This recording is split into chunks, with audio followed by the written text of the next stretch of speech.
বাগানের এই অংশটা দেখি আমরা।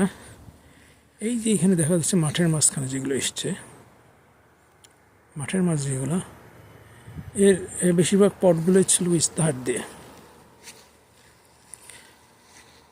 এই যে এই পাশ দিয়ে ছিল এগুলো সবগুলো, এই ধার দিয়ে ছিল সবগুলো।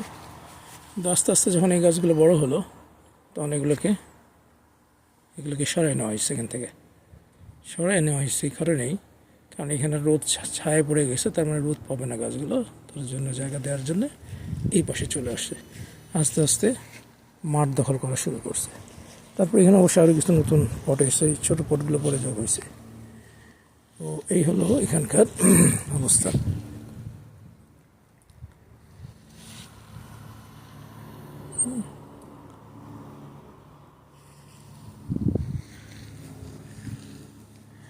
এইগুলো বেড়েছে। আর যেমন এইখানে আমরা বলছিলাম কীভাবে এই মাচাটা করতে হয়, খুব সহজ পদ্ধতিতে এই মাচা করা, যার জন্য একটু মাটাকে এক্সটেন্ড করতে খুব সময় লাগেনি। এই দুটো পট যখন এসছে এখানে, তখন এই মাচাটা এইটুকু জায়গায় এক্সটেন্ড হয়ে গেছে, ওই জায়গাটা এক্সটেন্ড করা হয়ে গেছে। সো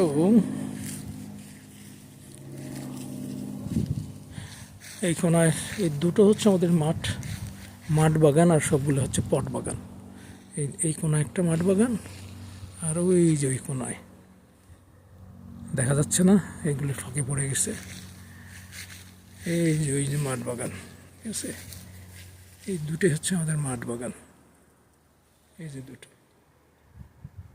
আর বাদ বাকি সবগুলো হচ্ছে পট বাগান। তার মধ্যে আবার আছে বিভিন্ন শূন্য উদ্যান আছে, ভাসমান বাগান আছে, বাগান বেশি আছে, ঠিক আছে। আমাদের এগুলো পট বাগানই বেশি। এইটা মাঠ বাগানের দুটো, আর একটা মাঠ বাগান আছে এই কোনায়, এই কোনার এই ধার দিয়ে, এই হচ্ছে আর একটা মাঠ বাগান, যেগুলো মাটিতে আছে। তাছাড়া আর সবগুলো হচ্ছে পটে, সবই হচ্ছে পটে।